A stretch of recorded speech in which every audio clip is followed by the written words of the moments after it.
There's a phrase that he taught me. It's called adapt and overcome. Nothing in the military is fluid, and neither is the working world. So real estate especially obviously throws you a lot of curveballs. Finances don't work out right, or something just doesn't go wrong. The client gets angry and you're the one that has to diffuse the situation. So it's really been a matter of, when those situations happen, keeping myself first and foremost regulated in a manner of like, okay, let me look at this from a professional standpoint. Don't take it personal. Be able to analyze and come up with a response on how to move forward. Sometimes it's as simple as handling a client's fear. Sometimes it's handling a closing situation where there wasn't a paperwork handed in properly, or something wrong with the lender. It's a constant adapting and overcoming each situation and being able to creatively figure out how to keep moving it forward. Welcome to Beyond the Velvet Rope with Neil Oates Jr., the podcast that takes you on an extraordinary journey into the world of luxury service. Join us as we unlock the secrets, stories, and strategies behind exceptional experiences. From anticipating VIP needs to crafting unforgettable memories, we'll guide you on a path to service excellence in the realm of the affluent. Let's elevate your expertise and redefine the art of world-renowned service. Here's your host, Neil Oates Jr. Welcome to the podcast, ladies and gentlemen. My guest today is Erika Collins from Sales State Powerhouse Real Estate Group in Miami, Florida. She is a real estate professional with a refined global perspective and a deep appreciation for the strategy, service, and sophistication required to operate in one of the world's most dynamic markets. With a background in international real estate and a focus on investment-minded opportunities, she brings a polished and insightful approach to serving clients at a very high level. Erika, it is a pleasure to have you here with us. Welcome Beyond the Velvet Rope. How are you doing today? I'm fabulous. Thank you, Neil. I appreciate you having me. Man, I am excited about this opportunity to sit down and have a conversation with one of my favorite people. And that is not just in the industry, but one of my favorite people. So, Erika, here's what I want to do first. We're going beyond the velvet rope today. So that means we're going to give some insider access to our audience. I read some things about you professionally, but what's something that I did not say about Miss Erika Collins that you might want to share with our audience today, ma'am? All right. Well, I am a military spouse married to a former Marine. Hoorah. I'm a pit bull mom. I have 3 daughters. My youngest is in college. And for recreational, I absolutely love paddleboarding, scuba diving, and doing MMA at the gym. Okay, so right there, you gave us a lot that I did not give. So first, thank you for your service. And when I say thank you for your service, we know that when you are the spouse of a military individual or a family member of anyone who served, or even first responders, that a piece of your heart is always with them. So thank you for your service. Thank your husband for his service. So I just want to go off script here because I did share some questions with you, but we might get to none of those today. And I know you're excited about that. But being a military spouse, what has, or how has being a military spouse impacted your business and maybe the way you think or how you plan or how you interact with your potential clients, customers, or prospects? I would say that just being married to him in general, he's created a sharper level for me. I used to be really like mellow and I like to say kind of like my hippie happy. And I would be really easily offended by things. And so he's really brought me up to a level of like, all right, now I know how to be a lot sharper. I can take a lot more like hits and be able to give it back, not in a bad way, but in a professional way, tactful. So it's made me better in business in general, just for being able to handle the capacity of, there's a lot of military, especially I used to work in manufacturing, and I would always be like, how do I handle this? Like, this guy's like this. And he was like, oh yeah, you just do this, or that's normal. So he really has helped grow me in my capacity to be able to handle a little bit more chaos that I wasn't used to. Okay, so first of all, I love that because you just mentioned this word chaos. I Uh-huh. mentioned earlier that you're operating in what could be a chaotic few niches. So one, international real estate, then you're on the investment side. So if depending on how the world and the country goes, maybe numbers get kind of funky, maybe your clients start feeling and looking at things differently. I would like to go there for a moment. Talk about that where now you being able to have the capacity to handle Mhm. complex transactions, maybe the numbers not working, and you're having to say, well, it's not an emotional thing, it's a process, it's a system, it's a numbers thing. So, how does that ability play into how you handle these interactions with potential global customers or those high level investors that you're working with on a regular? Yeah, so there's a phrase that he taught me. It's called adapt and overcome. Nothing in the military is fluid, and neither is the working world. So, real estate, especially, obviously throws you a lot of curveballs. Finances don't work out right, or something just doesn't go wrong. The client gets angry, and you're the one that has to diffuse the situation. So, it's really been a manner of, when those situations happen, keeping myself first and foremost regulated in a manner of like, okay, let me look at this from a professional standpoint. Don't take it personal. Be able to analyze and come up with a response on how to move forward. Sometimes it's as simple as handling a client's fear. Sometimes it's handling a closing situation where there wasn't a paperwork handed in properly or something wrong with the lender. It's a constant adapting and overcoming each situation and being able to creatively figure out how to keep moving it forward. Okay, so Erica, now we're talking about the military spouse side of things. You mentioned something when I asked, well, what else do we want to know about you? What should we know? You just slid in at the very end an MMA, right? You just sort of casually threw that out there. You're not going to get that by me. So now we're talking about adapting and overcoming there. But Yes. what about you training MMA has helped you in this thing that we call life in general? Yeah, easy. So that one for me the most, I think the biggest lesson I took away from that has been to be able to go into a sparring match with someone and you walk out friends. So much of life we see the fights happen and then the blow up and then you walk away and you hate each other forever. Where there, you have to go in, you shake hands, you get into your sparring match and then you get up and you shake hands and you walk away friends. And so that for me was excellent and helped me realize that even in conflict, it's okay to come out with respect for the other person. And that's really what MMA is about. It's about learning to respect the fight of the other person, the power of the other person, and who they bring to the table when they're there with you. Ladies and gentlemen, we are here with Miss Erika Collins. And so I hear you say that. And for you, you're like, oh, well, that's an easy answer, right? So the answer is easy. What now? Has it been easier? Was it easy for you to adopt that or to become aware of the mutual respect, even in what we're going to call combat? I would say prior to, I was more of what I described in the beginning, where it's like, okay, you have a fight. And it's just like, oh, I can't deal with this anymore. And it's really developed me and matured me to be able to be like, okay, so you're still a human. You're still a God created being. Like, I have to respect you. And it's really scaled me back from taking things personally to putting more of a professional mindset to everything I do, really. Okay.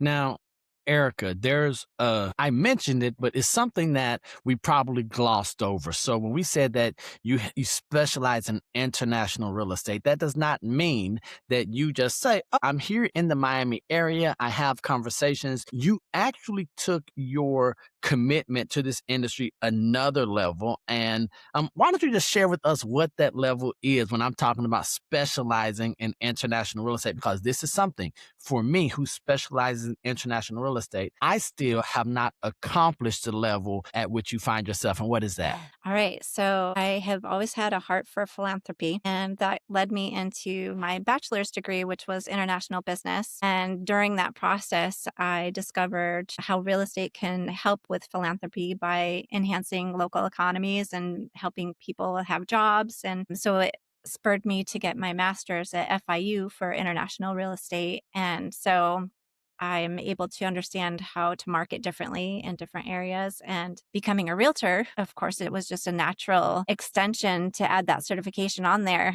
I didn't really feel like I had to have it because of my degree experience, but just in the professional certification world, I felt like it would be that extra good stamp to have on my resume so that when I'm talking to other people, they realize like, okay, if you're talking real estate, oh, SIPs, that's great. Okay, I understand that. And then in the business world to understand, oh, masters in international. Okay, that's pretty great. Ladies and gentlemen, once again, I want to remind you all that we're speaking to Miss Collins, who has a master's in international real estate. Not anything to be taken lightly. Many times, Erica, I'm always on your case about not sharing that accomplishment enough. So I want to make sure that we highlighted that here. I do want to Mhm, ask you, because we're probably going to have some audience members who are watching or listening to this episode, and they're saying, mhm. okay, military spouse, MMA, she's just a bad woman, right? She just has it put together. She's gone from bachelor's, she's gotten a master's, and she's just kicking butt. What I want to know is, was there a defining moment that changed the direction of your life or career as we look at you and going beyond the velvet rope? Yeah, absolutely. So, as the saying says, you become like who you hang around. I really had to leave Hold a on, stop right there. Hold on. So, ladies and gentlemen, I don't know where Erica is going with this. And if you heard that and you immediately kind of like shrieked a little bit and you start like, oh my gosh, if you clutched your pearls and started looking around, just be careful because Erica's probably about to drop some knowledge on us right now. Okay, so birds of a feather, go ahead and give it to me, ma'am. Yeah, so I had to leave a long-term toxic relationship, and that was really my pivot point. It expanded my understanding of who I wanted to be, who I needed to be, and the wholeness that I needed to develop into. And so once I figured out who I was as a human, God brought me another fabulous husband into my life, and that was really a pivotal, I would say, 5 to 10 years that completely transformed my life. And I'm definitely not the same person I am that I was 20 years ago. You wouldn't even recognize me, I'm sure. And so because of that, I was able to go on and get my master's and do all the things that I've been looking forward to doing. It's like who you hang around is who you become. And so be with those that want to spur you forward, propel you forward, and don't hold your freedom back. Ladies and gentlemen, I'm going to go on the record as saying, even though I have not met her husband, we have a bromance going on. So, Mr. Yes, you do. Jason Collins, Jay Collins. And so, when you say that, that means a lot to hear you say, because even with the virtual relationship that Jay and I have, I see the positive impact that he's having on me. So, I can only imagine being in the atmosphere, in the environment of someone like that. And so thank you. And I'm going to tell you again, thank you for sharing your husband with us, right? So not only defending our freedoms, but then also being someone who is giving the goodness more than just outside of the walls of your home. And so that's always encouraging. So now we've talked about the MMA world, being a military spouse. I know that you're a high achiever when it comes to real estate, international real estate investment opportunities. So that leads to what could be a dirty, heavy word called leadership.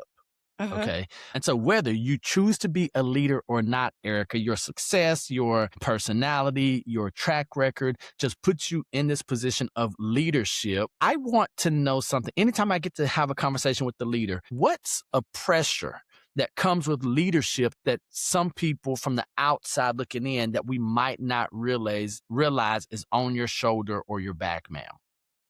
Yeah, so for me, I would say growing up, I always was told to live by that motto of treat others as you want to be treated. And so as a leader, I still keep that in mind. And I would say sometimes that's my biggest challenge is when you have challenging employees or challenging situations, is to always remember that at the end of the day, that person needs to be treated respectfully and carefully because they're a human being with feelings. How you treat them is the product that you're going to get back out of them. And so, studying a lot of emotional intelligence, Brene Brown is a favorite of mine because she has great psychology, strategy. Yeah, I would say that would be one of my biggest challenges. I mean, not a challenge, but it's a conscious effort that I'm constantly making. And because of that standard of mine, it also requires me to always make sure like I'm going back to my peace, my wholeness, like get myself centered so that I'm energetically bringing a good quality of myself to those that are around me.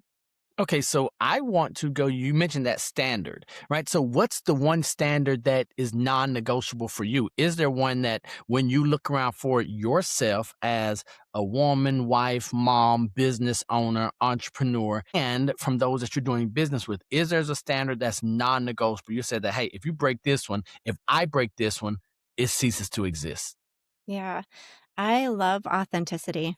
Authenticity in We others. hear it. We hear that all the time, but I don't even think we know what authenticity is. Go ahead, Erica. Come on. Yeah. So authenticity to me just means being able to be vulnerable with the people around you, having an intimacy that's just, this is who I am, and being okay with sharing that part of your life. When that's there, I feel like there's a greater sense of ability to trust people. Whereas when people are closed off and just lacking integrity, I can't work with that.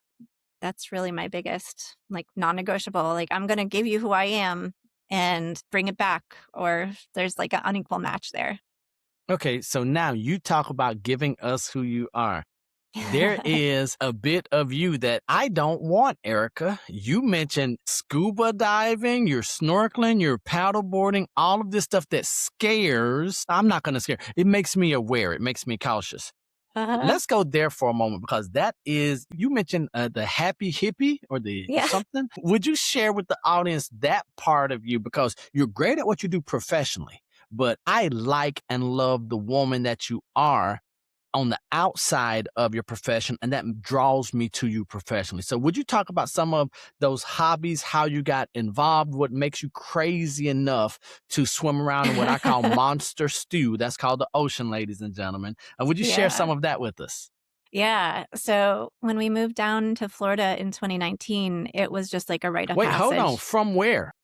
New York. Hold on now. See, ladies and gentlemen, breaking news coming from New York. Okay, how long were you in New York? My whole life. Where are you from? New York? Yeah. Born and raised. You're not nearly mean enough to be from New York. Well, I was from Happy Hippie, Ithaca, which is way upstate in the Finger Lakes. Upstate, the Canadian side of upstate. Okay, so look, I learned something. So this episode has been valuable to me just for me learning. Okay, entire life in New York, and Hmm. you come here. Go ahead. Yeah. So I graduated with my bachelor's months after moving here. And so my graduation present to myself was getting a paddleboard. I absolutely loved getting out on the water. I had started just snorkeling, and that wasn't enough. I wanted to go deeper. I wanted to go farther. So I got my paddleboard, and that wasn't enough. I had some friends that wanted to get certified in diving. And so we went and I got my dive cert. And so now I'm an advanced diver and had the pleasure of going 100 feet under the water in Key Largo for the Spiegel dive wreck and got to swim around with some sharks in a shipwreck. Why you I do loved that to it. me, ma'am? Why you do that? You know the moment you said the S word, you lost me. Heart skipping beats. I'm like, am I still here, Lord? Come on. It's definitely an experience to see your first shark. The very first one I saw, it was a nurse shark. I'll say they're harmless. They're like bottom feeders, so they're not going to attack you, but I have it on video, my very first one, and I instantly started breathing heavier. And the faster you breathe, the more you empty your tank. And so I started elevating. Like, you could see the video going like I lost sight of the shark because I just was elevating so fast. So hold on, Erica, right there. And ladies and gentlemen, I don't want you to miss something that Erica said. You said you started with the scuba and then I'm Hmm. sorry, the snorkeling and then the paddleboard, but you wanted to go deeper. Hmm. In our relationship and the time that we spent, I noticed that about your personality. So once you get exposed to something good, you're saying, well, how can I go a little bit deeper? How can I understand a little bit more? How can I serve a little bit better? How has that mentality benefited you in more than just the, I'm going to say, enjoyment side of life? How has the desire to go deeper with clients, customers, prospects, with information benefited you?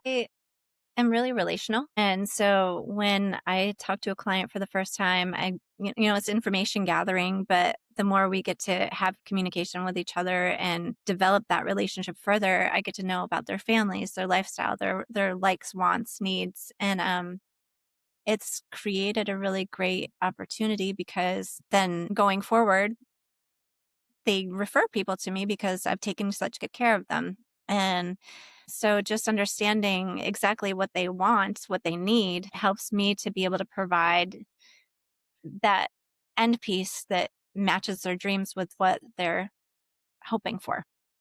Okay, so you talk about going deeper with individuals, but you're also in this process where it is just continual improvement for yourself. So Mhm. knowing Erica better, knowing how she operates, knowing who she is, how she can serve better. What have you learned most about yourself? And I'm going to say in the past 2 years, has there been something that has just really shown up and a light bulb has hit and said, I didn't know this about myself. Now that I do, I'm better for it? Yeah, super vulnerable. I would say that degrees don't mean you know everything. It was definitely a smack in the face moment when I decided to stop pursuing getting a job at a development firm and get into my real estate and kind of start my own process into finding my development career. I signed up for my real estate license and took the test, and I was like, this is going to be so easy because Lord, I have this Lord. degree. I was like, yeah, I have this degree. This is going to be so easy. It is nothing like what I learned in real estate with my real estate finance. I was like, oh my God, what is sales? Why do I have to call people? They should just be calling me because I know. Because I know, because I'm brilliant. I mean, look at the degrees. I mean, you Exactly, have to come to exactly. me. Yeah, so that was a big wake up moment. And so going from degree to realizing, I'm just constantly in a lifelong learning process. It was really humbling and really gave me the desire for having someone to partner with that could lead me and guide me. And so that has proven to be my most valuable point. So talk to that person really quickly, Erica, who was you before, right? Who came into this thing. Maybe they were jaded and they were like, oh, I mean, how hard can it be? I mean, I've watched HGTV, I've watched Bravo, I have degrees. This is going to be easy. What keeps someone going from the entry through the hardship to finally getting to the point where they're like, okay, it's not as easy as I thought, but I do believe that success is possible. What Yeah. gets them through that hardship moment?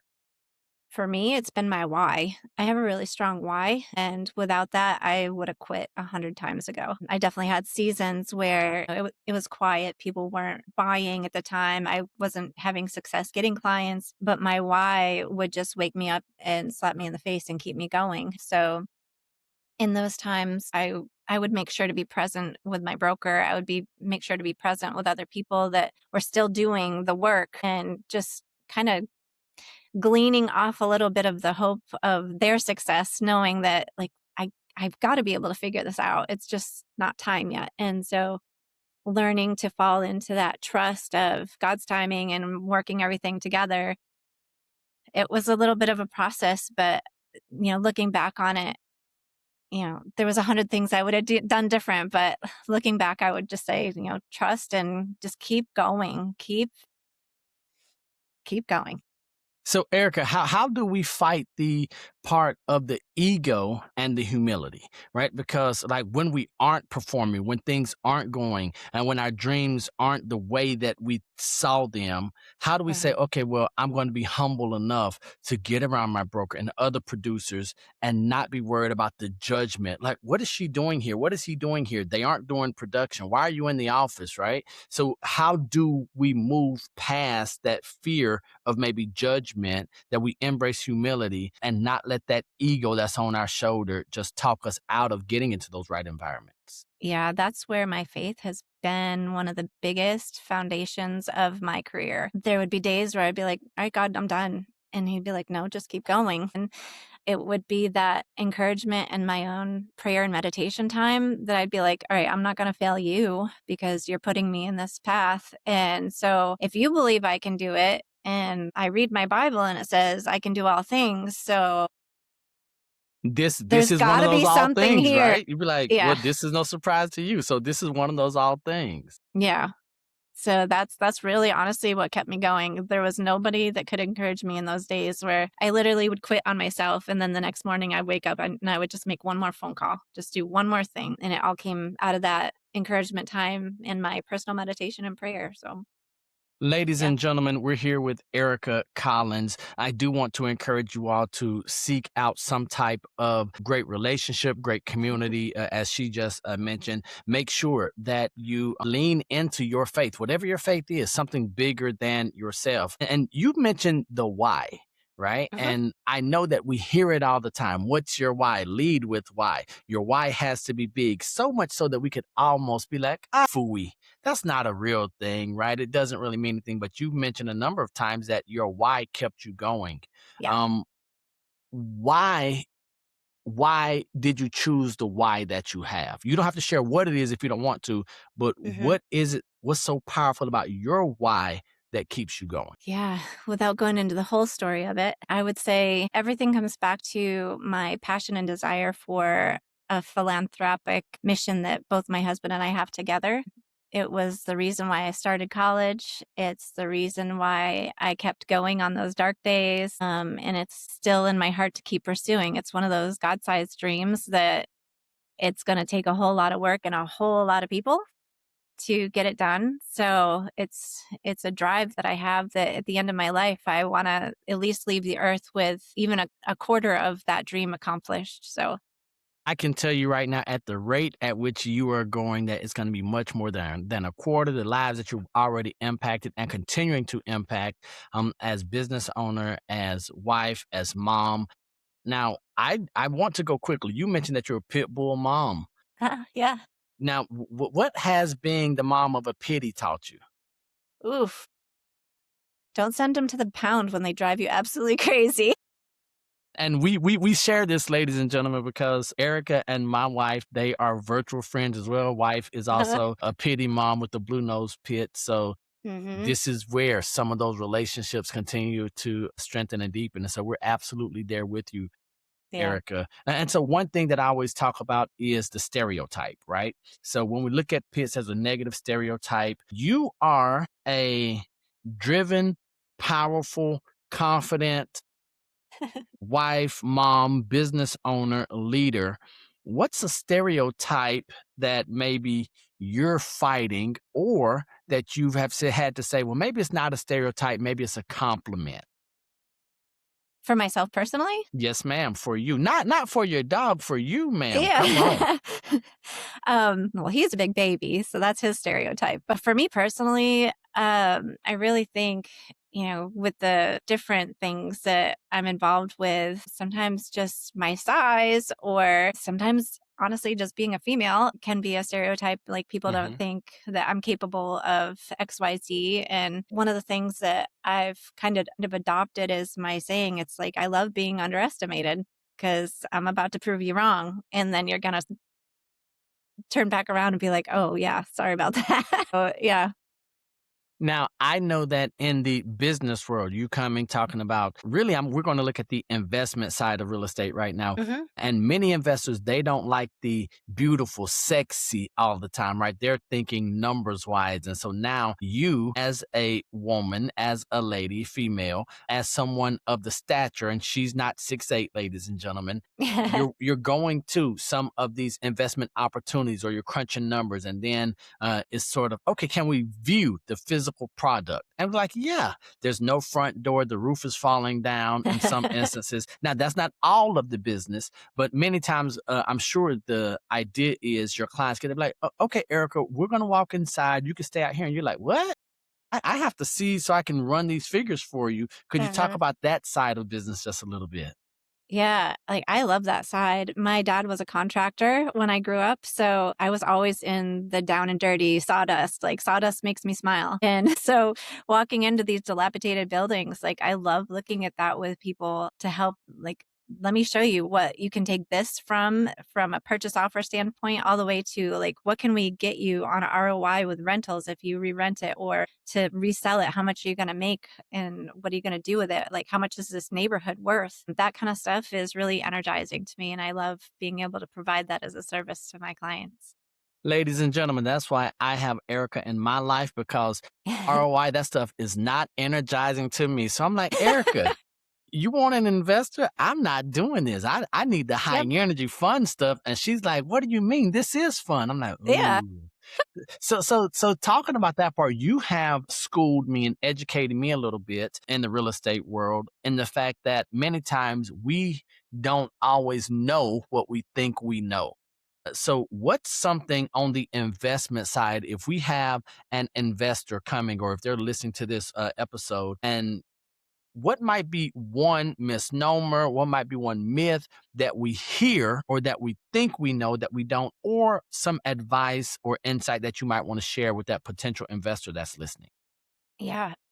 I think, well, from experience, I think when some people go into the investment side of things and they don't have a realtor who's experienced with investing, it can lead them into a trap. We've had a client in the past who bought $1 million home expecting the market to keep blasting like it was when they bought it. And now it's been sitting on the market for quite a while because they're trying to recoup their investment. Something like that could have been nipped in the bud in the short term with just a simple analysis of, what is actually happening in the market right now and where is it going to go. So that's where I love to protect my clients with that, because I feel a strong physical responsibility for them personally. And so I want to see everybody that I work with have a successful financial future.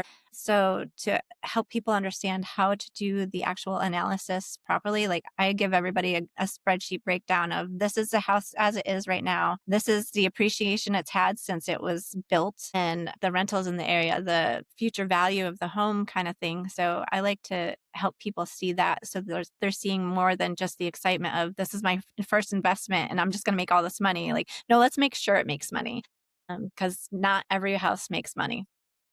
Ouch. Ladies and gentlemen, those are not the views of Erika Collins. That's just the plain out truth. So you're going to want to make sure you have someone on your side who can guide you, can advise you. And you just mentioned that you also want to help them understand how to analyze, how to do the research. So you aren't building people who are reliant upon you. You're educating them so that they can go in and do some of the analysis themselves and then come back and have a conversation with you. So that's important as well. So Erika, we are going to have some fun here in a moment, but I want to ask you one of the questions that I ask most guests here on the podcast. What is something that you see in today's business environment that if you were going to be working with your ideal client or your elite client, what's something that you would want to make them aware of in today's world, today's business environment, that maybe they are unaware of at this time?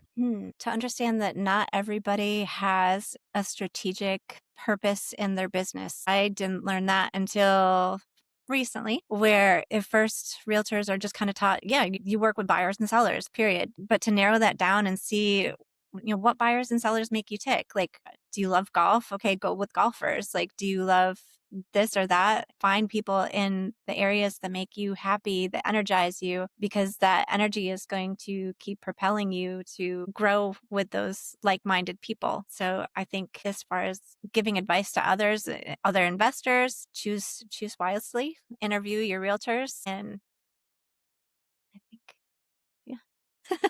So here's what I'm going to say, ladies and gentlemen. You all heard Erika say, choose wisely, interview your realtors. All of Erika Collins' contact info, professional and social, are going to be in the show notes and the description. Make sure you click on those links so that you can learn more about Erika. This is not going to be her last time here on the Beyond the Velvet Rope podcast. I say that publicly so that she knows that she is on the hook for another episode, because we've got great things coming. Erika, can we have some fun, ma'am?